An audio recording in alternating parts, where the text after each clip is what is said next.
What's up, Commanders Universe? It is your boy, LE. We are back with another episode of the Commanders Declassified Podcast. I got my guys in the building. Eric, what's happening? Everything's good. Everything's good on my way. How about you guys? Man, the world is still spinning, so things are working out. Brian, how you doing? I'm doing real good, man. We are getting real close to week 1, so I'm doing good. Yeah, the football season is like knocking on the door. Fantasy drafts are abound. This is the beautiful part of the year. I wish the weather would cool off a little bit to kind of give the whole football season vibe, but I can wait a few weeks for that. A lot of things have happened, and we're going to touch on a couple of them. We're going to talk about the tight end room. We're going to talk about our concerns going into week 1 and our strengths going into week 1, or what we think the team strengths are going into week 1. But before we do that, Eric, Sonny Jurgensen, his jersey's being retired or his numbers being retired. How you feel about it, man? Good for him. I don't see the point of not retiring a number if you're not going to give it out. So good on him. I mean, it's the right thing to do. He's a franchise great. I look for other guys to follow, guys like Art Monk, Darrell Green, Charlie Taylor. So good for Sammy or Sammy. Oh yeah, he's already retired. Good for Sonny.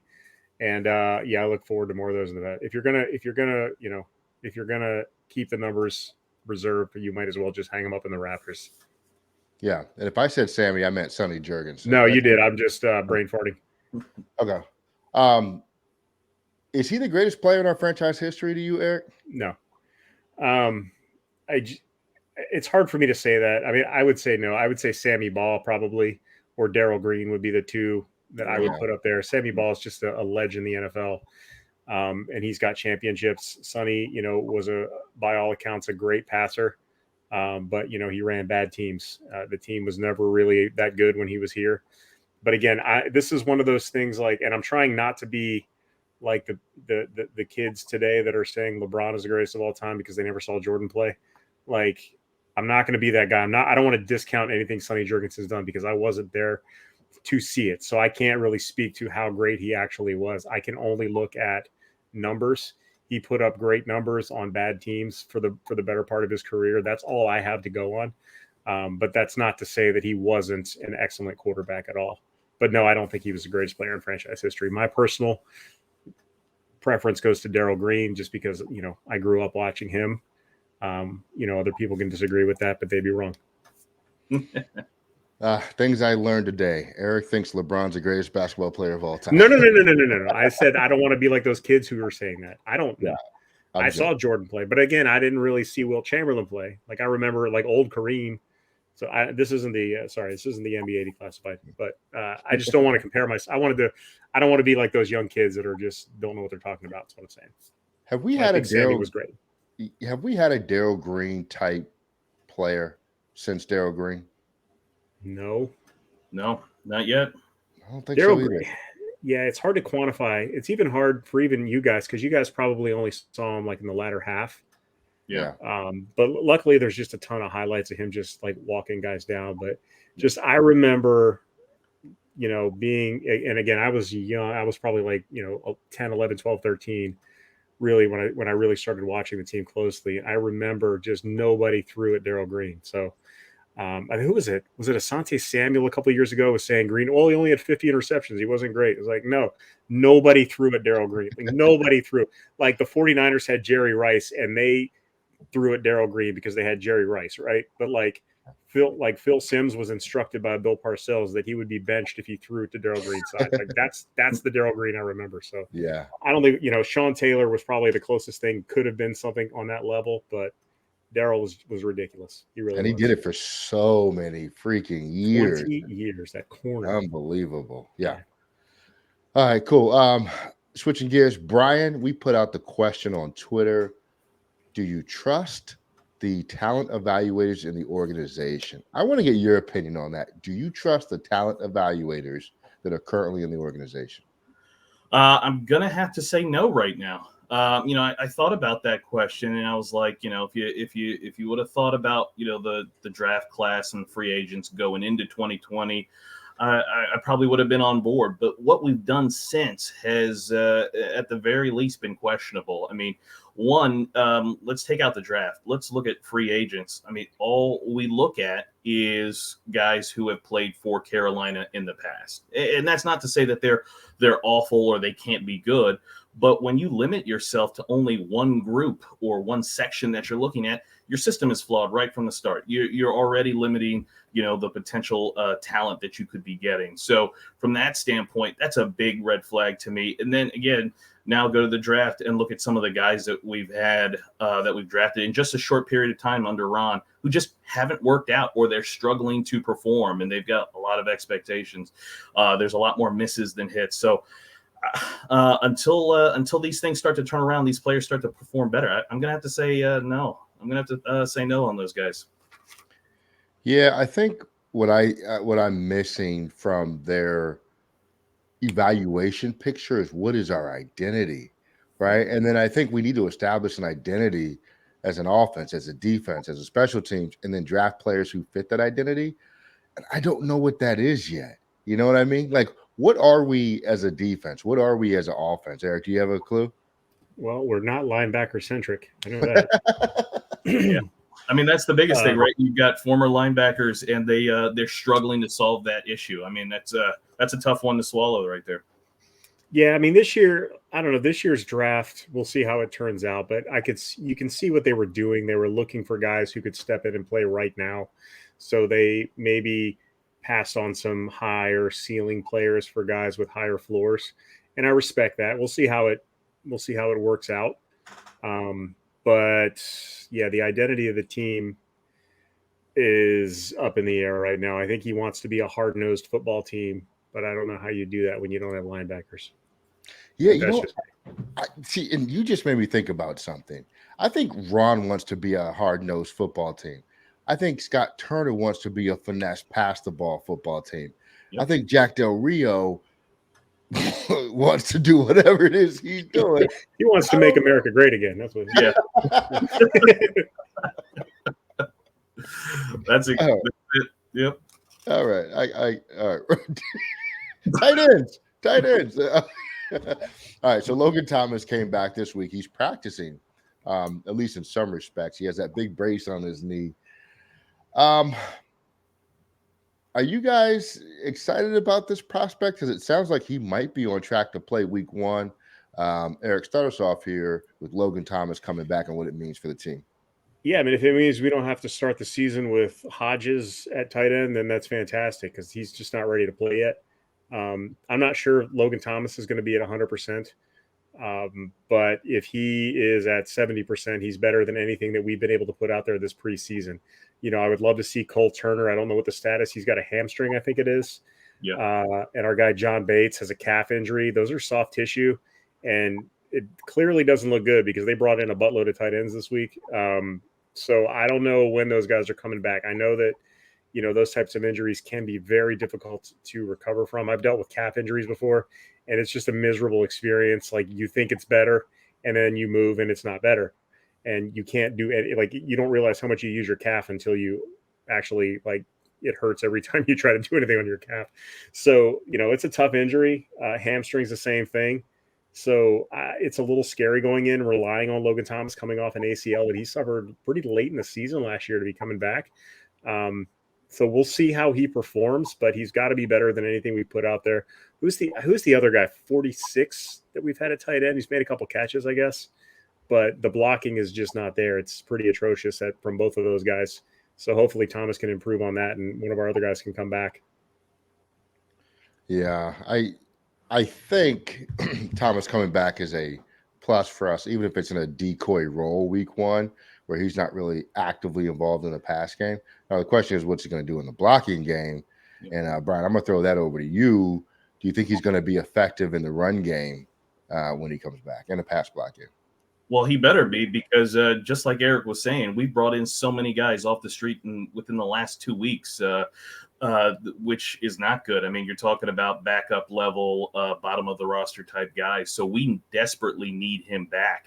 And if he's not healthy, it's not going to be good in the run game, right? You're going to be going against, big defensive ends. And if he's not fully ready, we've got the chance of re-injury and then him being out longer, almost similar to last year where he got injured early in the year, came back, and then re-injured that knee late in the year. So I hope everything is healed and he's ready if he does come back week 1 or week 2 or something like that.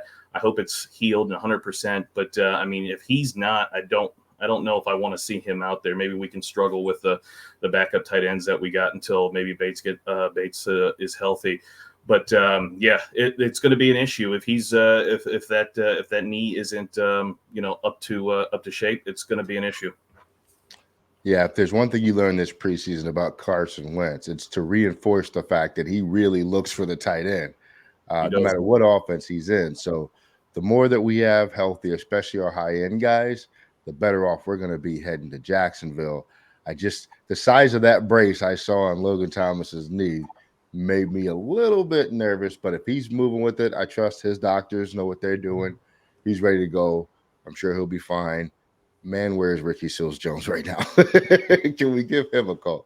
Well, it should be a good sign. Like, Ron has been extra careful with these injuries. I mean, as soon as a guy gets hurt, they're sitting out for multiple days and weeks. So if Logan's coming back now, hopefully that means, he's doing really well and that the knee is, really good as well, too. So hopefully that pans out well for him. Yeah, absolutely. He's a much needed part of the offense. So we opened the preseason game against the Chiefs with Gibson back there as a kick returner. I know a lot of folks saw that and said, oh, see, look, Gibson, blah, blah, blah, right? As it was some kind of negative. But I think people neglect the fact that Gibson, at least according to some reports that I saw last year, has been asking to do that, to be a returner. He's been asking to be involved in the offense outside of the backfield, more in the Deebo Samuel role. So I think for Gibson, that's him getting what he wants too, as a part of this. And, Gibson primarily was a receiver coming out of college. He probably didn't like the pounding he's taking in the backfield either. Right. So I think this whole Gibson situation, people look at and say, oh, this is a supreme negative for Gibson. I think Gibson's mentality is he's probably pretty pumped up about what the role is and the opportunity it's going to create for him. You saw him make plays in the past game against the Chiefs game, but specific to kick returner, Eric, is this a good idea for us with Gibson back there? Yeah, if he can make plays and hang on to the ball, sure. I don't see why not. I actually love the way they used him on offense last week too. They were using him out in space. They were getting him the ball, not pounding the rock with him. So he is a playmaker. He has that ability. He's a big, strong, fast player. So, any opportunity that you can put him in a position to make an explosive play, I think you take advantage of it. And with what we've seen from the kick returns thus far in the preseason, I don't think there's any negative because there's nobody better on the roster clearly that can do it. So why the heck not put him back there and let him tote the rock like that? Maybe he can do some damage as a kick returner.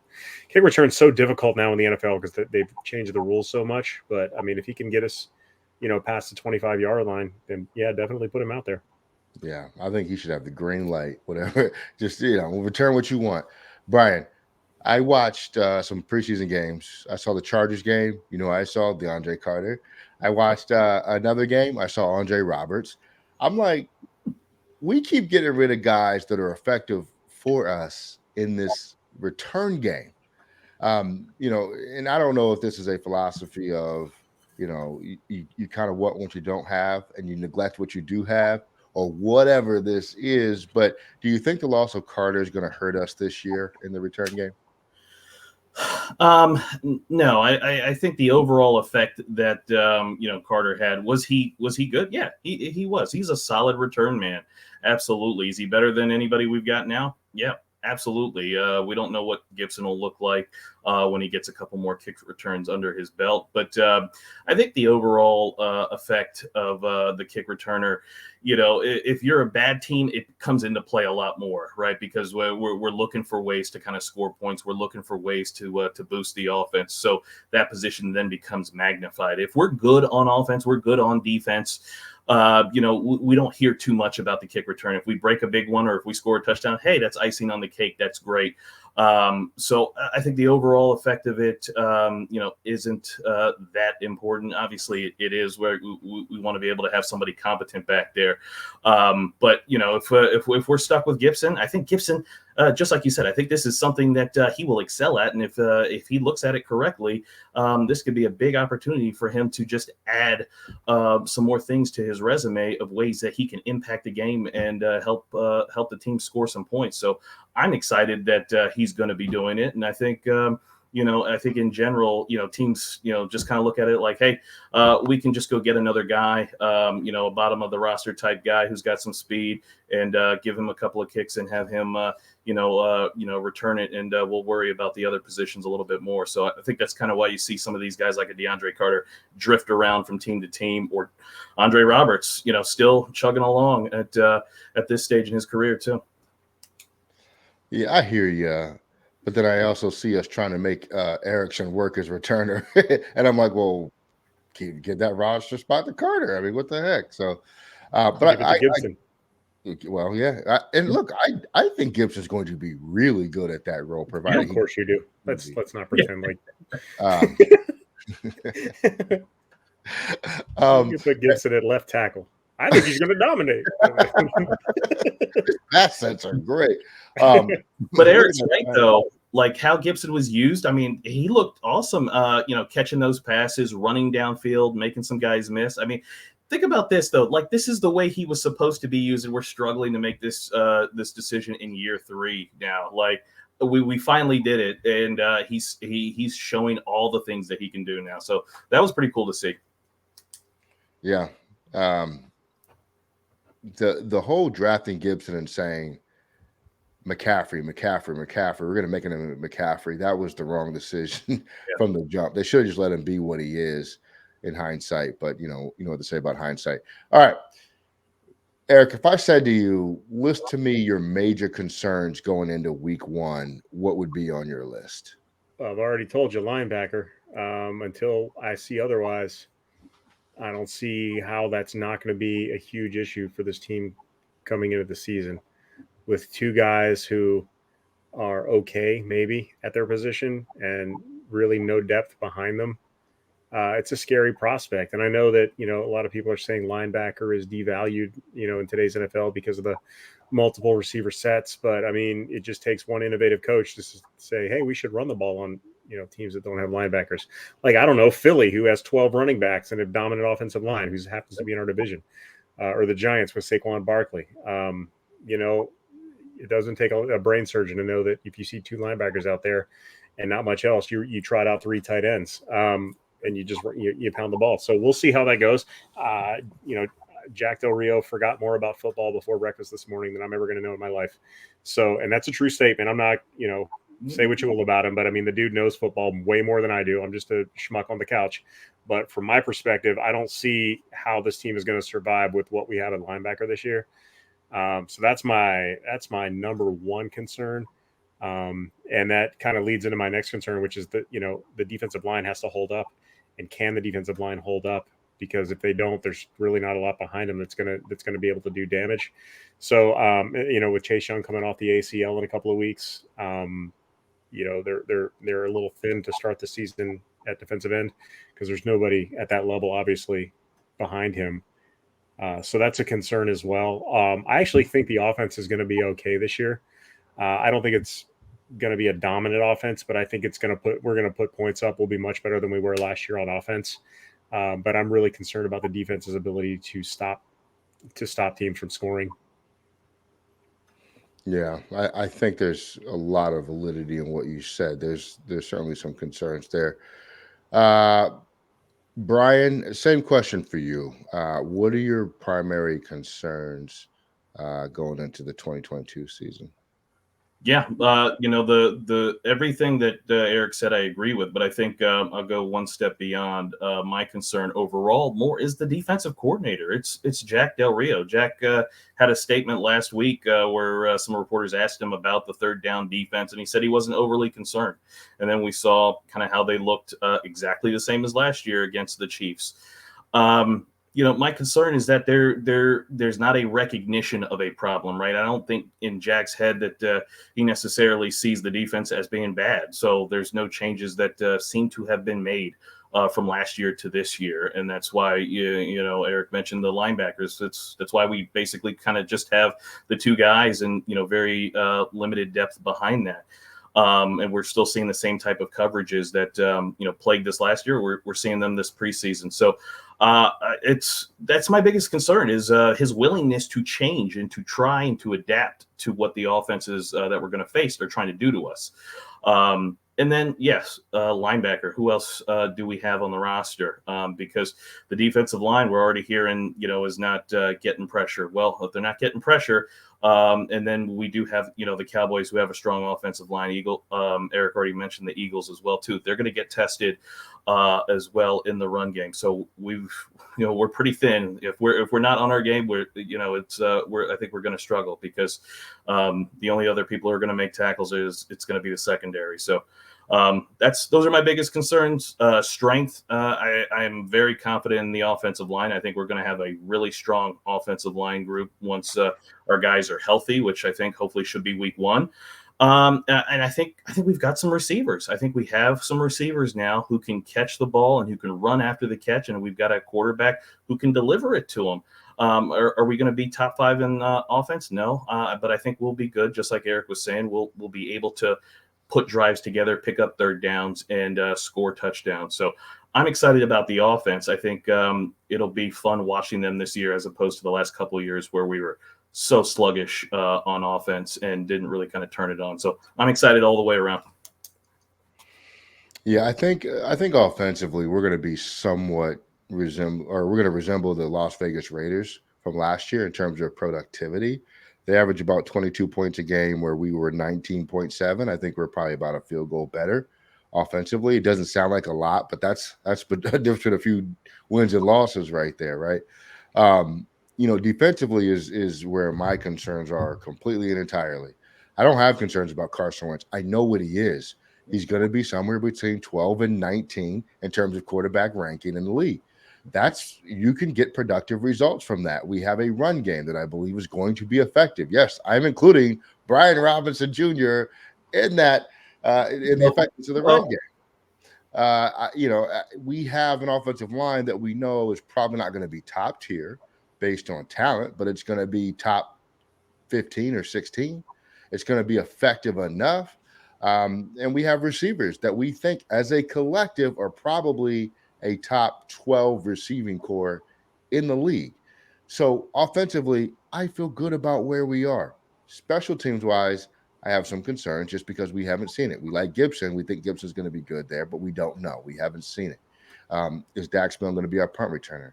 The kicking game itself, I feel good about. I feel good about Joey Sly. He might need to lay off the weights, but other than that, I think that dude is yoked, man. Yeah, I couldn't believe how big he was. That dude is jacked. Yeah, he's the son of that D-line coach, man. But I know, right? And then we have Trust Way. I'm not concerned about that. How are we going to replace Troy Apke on coverage teams? We'll see. But I think Derek Forrest looks like a good candidate for that. He's been very effective. So all my concerns reside on the defensive side of the ball. Where's the pass rush coming from? Because, it's one thing to have guys that are disciplined and contain well. That's important. But you also have to be able to get to the quarterback and bring the quarterback to the ground. Chase Young's coming back, week 5 or 6, maybe. But in his absence, and even after he returns, we have to maintain a pass rush all year long. If we don't have a pass rush, we are going to expose every other flaw in the defense. My second concern, the defense philosophy. Are we going to be beholden to this Buffalo nickel 3 safety look, even if it's not proving to be successful? I hope to high heck they are not. Now, if it works, let's roll with it, right? But if we're not getting the results that we want from it, let's change it up. So I agree with you, Brian. We got to be nimble-minded when it comes to our defensive philosophy. Now, linebackers, I think Jamin's going to show out this year. Is he going to be an all-star? No, but I think he's going to improve greatly, which is going to help us. What I am more concerned about is what I see from Cole Holcomb, especially in pass coverage. Like, And here's what I'm really trying to say. We have so many obvious weaknesses at specific points that can be exploited by offensive coordinators. So, there, and we face teams that do certain things really well. Like Philly runs the ball. Well, that could be a potential weakness for us with the linebackers that we have. And then, good offensive coordinators are going to put Cole Holcomb in space and make him cover and see what he can do. Hopefully, we can find a way around that. So that's a concern for me. Is it an end all be all? No, because I think you can cover that up with scheme and just different guys in there. From a secondary perspective, my main concern is not Kendall Fuller. I think he has looked phenomenal. I do have a little bit of concern about William Jackson. I'm not seeing the level of play yet, granted preseason, right? From William Jackson, I would want to see. What are we doing at that second safety spot? So we have Curl and then we have McCain. Is McCain going to continue to progress like he did last year, or at some point is Father Time going to catch up to Bobby McCain? And then if it does, what do we do? The cornerback, Benjamin St. Juice. What? I'm not confident in what he's doing out there. And then where's our depth at cornerback? Those are my main concerns there on the defense. If we can solve those problems, we can have a pretty good year. If we don't do anything about it, you already know what time it is. Eric, Brian gave us his strengths for the team going into the season. Why don't you go ahead and give me your strengths? I'm actually not super concerned about the pass rush at this point because you've got John Allen, who's proven that he's going to get the job done. And then you've got Montez Sweat and Deron Payne, and both of those guys are trying to get paid. So I think the pass rush is going to be okay because I think those guys are really going to ball out because they're looking for that. Sweat's looking for that, 5th-year extension plus, whatever goes past that. And Payne is basically going to be a free agent next year. So both of those guys have a lot of incentive to produce. So I think, they're going to be very motivated in that case. So I think you get a good push from that interior defensive line, and that'll help out whoever's playing opposite Sweat until Chase Young gets back. So I'm not super concerned. I would almost consider the defensive line and the pass rush, specifically the pass rush, rather to be a strength at this point. The other strength that I really like is the receiver core. Obviously, Terry McLaurin is Terry McLaurin. He's going to, he's been productive with nobody around him, and he's got help this year. So even if his numbers don't jump, I think the wow plays will jump because he's just going to be free more. He's not going to have, all the coverage rolled to him because he's got Jahan Dotson. He's got a healthy Curtis Samuel. And, De'Ami Brown, if he can figure out how to play football again, is running up the sidelines. I think wide receiver depth particularly is looking really good this year. I like that a lot. And I think running back is going to be a strength. And I think Scott Turner should be fired if he doesn't exploit that this year. I know he's got the nice long contract extension and Ron loves him, but he's got so much talent at his disposal at the running back position that it'll be a crime if this is a pass first team. It really will. This team, the way the offensive line plays, running should be a strength with Robinson between the tackles, with Gibson, in his role, whatever that role is, if he's between the tackle guy or getting out in space, with McKissick doing whatever he does. This team should really be a run first team. Or at least, run to set up the pass type team. So I think running back is a strength. It's just I really hope that Scott Turner utilizes it. That is absolutely a key. And I'm going to piggyback on your list because I love what you said about the running back situation. Because what does that create? Ball control, right? Clock management. We can run the clock down on some of the other offenses. Dude, if I don't see drives where it's handoff Robinson, right, for 3.5 yards, handoff Gibson for 4 yards, handoff Robinson for 4 yards, screen to JD for, just that kind of drive where we're just churning and churning and churning and just really pissing other teams off because they can't get off the field. I mean, we have that. It kind of reminds me of the Cleveland offense, from a couple of years ago when they got our guy, Nick Chubb, and who's the other cat that they got from Kansas City, used to be there, number 27. Kareem Hunt. Same type of principle. We can bring in guys all day just to hammer, and then open it up, right? And we had our 4-game win streak last year. We ran the ball because running the ball covers up subpar quarterback play.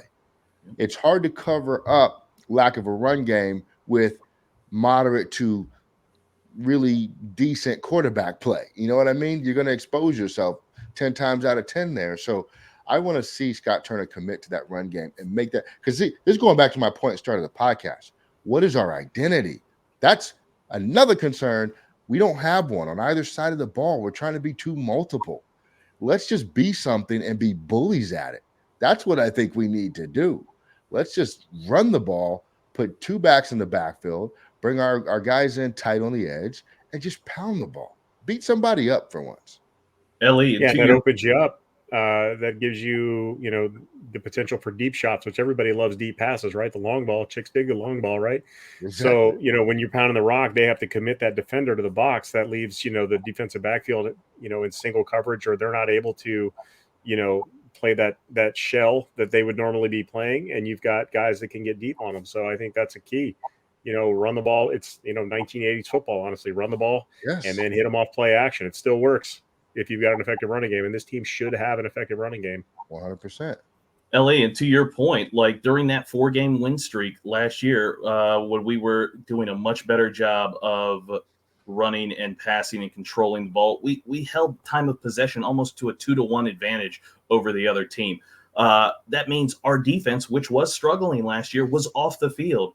And they actually could get to play with a lead sometimes. So, yeah, absolutely, we've got to, because it doesn't just help the offense. It helps the entire team. And especially if our defense isn't going to be top 5 or top 10, then, yeah, we need to keep them off the field. We need to keep them rested, and we need to give them a lead so they can maybe pin their ears back and actually be a little bit more productive. So it just helped everybody. Everybody looked better during that 4-game win streak when we were possessing the ball as much as we did.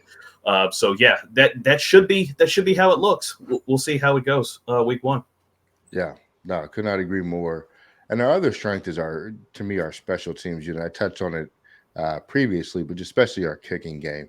I just think that one of the things I've seen Ron do in his tenure here that I think you could probably go back and realize it cost us some games is not taking the field goal when the field goal was there, right? And trying to do too much with 4th down conversions and things like that. And I'm not saying play it safe, play it scared, but sometimes you have to get the points. Take the points that are in front of you, because we tend to play. I mean, not so much last year, but especially that first year, a lot of games that were within a few points, or momentum matters in sports to me. I know some folks say momentum's not real, but to me, momentum is a real thing. Players feel momentum emotionally. It kind of permeates into what they're thinking and their confidence with their ability to do their job. So I would love to see us just accumulate points, not get cute so often. I know he's Riverboat Ron, right? And I respect that. That's gangster, right? But sometimes just take the points that are right there in front of you. So I want to see us do more of that. One thing I was looking at this week, and I put this on social media as well, but I didn't realize how badly we got beat last year. When you go back and look at some of the point totals, it's crazy. It's crazy. And it didn't, I don't know why, like now, maybe I just flushed it out of my brain, but you go back and look at it, and I'm like, dude, we had some really bad performances last season. I'm going to find some of these. I'm pulling these up now. Buffalo. Buffalo was a 1 point. No, I'm sorry. The Giants were a 1 point game. Buffalo was 43-21. Yep. That was an and absolute. it wasn't that close either. It wasn't. No. That was a boat race. Yeah. Buffalo pulled up at the end too. They could have made it worse on us, but they pulled up at the end. Yeah, absolutely. It's scary. So for the first half of the season, that was the worst one. We lost by 14 to Green Bay. We lost by a lot to Kansas City. What is it, 18? Yeah, so there were it's kind of weird. Like we have this optimism, but we're getting our doors blown off like every other week or so. Every couple of weeks, we're just getting blowouts. I want to see us just not get blown out this year and to be competitive in every single game and then find a way to win. And that's what I'm talking about with the points. Take the points, keep ourselves in position. And then the second half of the season, that 56-14 Cowboys game cannot happen. That can't happen at all.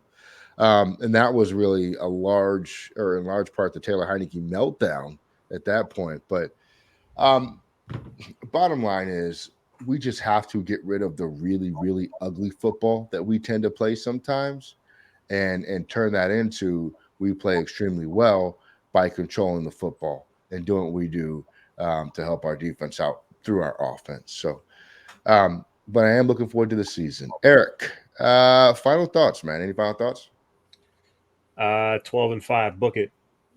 I'm sticking with my off-season prediction. I got 12 games until we can't win 12 games. Oh no, I'm not. I don't care what the defense. No, don't. Actually, I do. You were talking about the kicking game earlier. I actually do have some concerns because Joey Sly hasn't been here that long, and he's already missed an extra point, and he's admitted that FedEx is a tough place to kick at. It's not giving me warm and fuzzies headed into the season, so I hope he works out. He was pretty good last year for the time that he was here, but we don't have a large sample size for him. So the jury is still out. Although his physique is impressive, I would like to see him make a lot of kicks this year. But yeah, you can keep me to it. I'll roll with 12-5. No, I'm not usually this optimistic about the team, but yeah, I'll die on this hill 12-5 until it doesn't happen. Before we go, I'm going to go game by game with you guys. Before we do that, Brian, any final thoughts? My final thoughts. I'm super excited about the offense. I think the running game will be good. I think the passing game should be much improved. I think we should have some explosive plays, big touchdowns. I'm excited looking to see that. And then also that we still got some positions we've got to shore up, like in terms of like who's going to be the starter and who's the depth. You know, the Buffalo nickel, right? Everybody's favorite mythical position. Who's full-time there? Linebackers, right? Is David Mayo actually a guy who's going to compete, or is it just Cole and Jamin? Like, what's going on there? The edge rusher across from Montez, is that just James Smith-Williams, or did Casey Toohill sneak in there and get some playing time? So there's some spots where we still got to figure out who's going to be the guy there as well. So I'm looking to see how that shapes out over this last preseason game practice and heading into week 1. Yeah, I like it, man. All right, let's run through these games. I want to see if your opinion's changed on this, but week 1, Jacksonville, are we walking out with the dub, Eric? Blowout win. Right? That's a win, big win. Yeah, I think we win by 6. Week 2, Detroit. What's happening there, Eric? Win. We're gonna be scared. Yeah, not scared of them. Yeah, no, the dumb meathead caveman. We're gonna beat him, and I don't think he's gonna last very long there. I don't know about you guys. I think he's got like 2 more years, and that stuff wears off. Dan Campbell. Detroit loves Dan Campbell. I have family in Detroit. That's where we come from. So, because my family originates from Detroit, Michigan, I'm gonna pick the Commanders. We're gonna go 2-0. Philadelphia, week 3. Eric, I got that as a loss. We lose our first matchup with Philly. They run on us a lot. All right, Brian. I would normally agree with Eric on that one as a sound premise, but Carson is going to have something a little extra in that game. Win. All right, somebody's got to write this down and see what these predictions are, because I'm not. I think Philadelphia is the best team in the division. That's just my opinion. I think they're going to win the division. I think we'll be vying for a wild card spot, and then we could compete for the division if a few things break our way. I got that as a loss to Philly. I have us at 2-1. Eric is 2-1. Brian's got us at 3-0, headed for the Super Bowl. Week 4, we have Dallas. It's at Dallas, I believe. Eric, 1:00 game. How's that going to turn out? Big dub. I think we blow them out. Trayvon Diggs gets embarrassed, and we make up for that loss last year. Yeah, he's trash. This is the statement game for the Commanders this year. Let's go, Brian. What do you got? This is a win. Fidarian Mathis gets a starting job because the Cowboys try to run it, and we win. We pull this out. Fidarian Matthews, 18 tackles, 11 sacks. The Fidarian Mathis game. Telling you. Sit him in the second half. Yeah. Telling you. This is a tough one because I think this is going to tell us a lot about who the Cowboys are. I'm going to say we're going to beat the Cowboys in week 4 because of their issues with receiver. And then we have Tennessee come to town. And at this point, it could be Malik Willis. It could be Ryan Tannehill. We don't know. Derrick Henry will be back. Eric, how's that one going to shake out? Yeah, no answer for Derrick Henry. That's an L for us. Okay. Henry's going to run for 200 yards. Yeah, Vrabel's team's too tough, too disciplined. They're just levels better than us right now, so that's an out. Yeah, Tannehill's going to pass for 7 yards, and they're still going to win. Yeah. All right, everybody's predicting a loss for the Titans. Let's see. Eric, Chicago. We got a primetime game finally. Are we going to beat Chicago? I think that is going to be a win because it's a Thursday game, and it is not at home. So Commanders beat the Bears. It'll be an ugly win, though. I think you guys are 5-2. You cooking, man. That's not even right because we didn't even go through that many games yet. All right, Brian, what are we going to do with the Bears? That's going to be a win, but Justin Fields has a big day against our defense, but just not big enough. Carson has a better day. We win. I'm calling that a loss. Thursday night, short week, coming off the Titans game. Titans are a physical team. They're going to beat you up. We might have some guys miss. That's a tough turnaround ask. They have a mobile quarterback in Justin Fields. He's got a cannon for an arm, and their defense is going to be aggressive.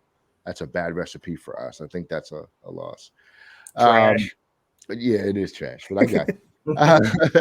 Then we got Green Bay. So this is a tough part of the schedule. We got Green Bay, 1 o'clock on Fox, week 7. Eric. That's our L. Aaron Rodgers is going to torch us. They have nobody at receiver. It doesn't matter. He is similar to Mahomes in the way that he just makes magical throws and pulls them out of nowhere. Aaron Rodgers beats us in that game. Not the Packers. Aaron Rodgers. Yeah. There's our secondary is not going to be able to put up any resistance to that. Aaron will have his way. That's a loss. Dang, I got that as a dub. We're going to smash Green Bay at FedEx, man. Are you kidding me? What? What? No, but for real, this is the A.J. Dillon game. I bet that's what they do. They just pound A.J. Dillon and his Kia-sized calves or thighs, right against our linebackers. But I think we find a way to pull it out. We play Green Bay tough a lot. Then week 8, we go to Indy at 4:25 game. Eric, how you see it coming? SNL for us. They're going to run it with Jonathan Taylor, and Matt Ryan is the quarterback we should have picked up this year. So I got that as our 4th loss of the season. That is a win for me. Carson plays well in the middle of the year. It's towards the end where he starts to kind of fall apart sometimes. So he wants to prove and shut up Irsay. So we win that one. Yeah, this will tell you a lot about how the team feels about Carson. If they come up and play the best game they've ever played before for Carson in Indy to shut up Irsay, I'm with you. I think they do that. I got us getting a dub in Indy, and then we got Minnesota. The Vikings led by Kirk Cousins in week 9. Eric, talk to me. We're not losing to Kirk Cousins. That's a win. I like the confidence. Brian? Same. Nobody's scared of Kirk Cousins. Win. Big time win. All right. I'm going to say this is an L because I think that this is a letdown game. Might be a trap game. I don't think the Vikings are going to be all that. We had 2 back-to-back wins, according to me, against Indy and Green Bay. And I think that they're going to pull out something. I don't even know what the Vikings do well because Dalvin Cook's getting older. He's been hurt a little bit. And you know what Cousins is? Somehow I got us getting an L there. We got Philadelphia on Monday night, week 10. Eric. This is where the demons are exercised. We trounce Philly at Philly in prime time, and we dance on that stupid eagle. And this is where we assert our dominance in the division. We stomp Philly. I'm not even saying it's a win. We will stomp Philly in prime time at Philly in their own house. And then we will set trash cans on fire on the way out because it's Philly. And throw snowballs at Santa Claus. That's right. With batteries in them. Brian, how you see Philly shaking out? No, Philly gets us back. We get them earlier in the year, but they get us back big time on this one. This is a loss. I got us losing too. This is we're going to get swept by Philly this year. I just think, like I said, best team in the division. But we got a redemption game potentially. Davis Mills, the Houston Texans coming to or we go to Houston, excuse me. Eric, are we going to beat the Texans in week 11? Yeah, they might call this one in the third quarter. We're gonna drop a 50 burger on them. I love it, man. Offensive explosion against Houston. Yes. Not scary at all. Yes. I do like Davis Mills, and I think Houston is right to build around him. But no, not this year. Okay. Brian? This is a loss. Davis Mills is a good quarterback. People are going to see it this season. This is a loss for us. We overconfident. It's a loss. Brian is the captain of the Davis Mills fan club. Yeah. We're trouncing the Texans. I mean, come on, because I think they got that Deshaun Watson return game on their mind too, right? So I think that would be the following week after we play them, if I'm not mistaken. And so they're looking past us, even though they suck, and we're going to run all over them. Davis Mills scares nobody. He's the type of quarterback you like, but you're always looking to replace. So I ain't worried about him. But after Houston, Atlanta comes to town with their new look attack. It could be Desmond Ridder by this point in the season because Mariota plays about 3.5 quarters and then he gets hurt. ATL, Atlanta. Eric, are we going to put the beats to Atlanta? Yep, it's going to be a repeat of the seat cushion game. It's going to be a beatdown. Score might not show it, but it's going to be a very physical, dominant win for Washington. You heard it here first. Desmond Ridder scares nobody. Let's go. Brian. Yeah, I agree. After the previous 2 losses, we get this one easy. Mariota, Ridder, doesn't make a difference. We win this easy. Okay, so I'm going to say you guys are neglecting the fact that they have Kyle Pitts. Who's covering Kyle Pitts? Doesn't matter. Ritter's going to be on his back. Yeah, they're not going to be able to get the going. This is the pass rush game. This is a dub. It's going to be bad. This is a dub. And then we got the Giants, week 13. I'm gonna go first. That's a dub. Week 13 gets the Giants. Yeah, the Giants are not ready to win. Daniel Jones will turn into a pumpkin. And I'm going to go ahead and just take the next 2 because we play them back to back. 2 dubs over the Giants. Yeah, same. Back to back. Yeah, I agree. The Giants are a couple of years away from being anything. So we got these. And then we got San Francisco the following week after the back-to-back Giants. Of course, we have a bye week in the middle of that. I'm calling that San Francisco a loss. They're going to be good fighting for the playoffs. Great run game. Don't care. Oh. No, not losing to Kyle Shanahan, stupid Adam's apple. No. That's a win. I think we've got to travel to San Fran. So going East Coast to West Coast, I don't think we're up for it. And we lose that one to Shanahan. Nah. We beat them at their own game. 200 yards rushing.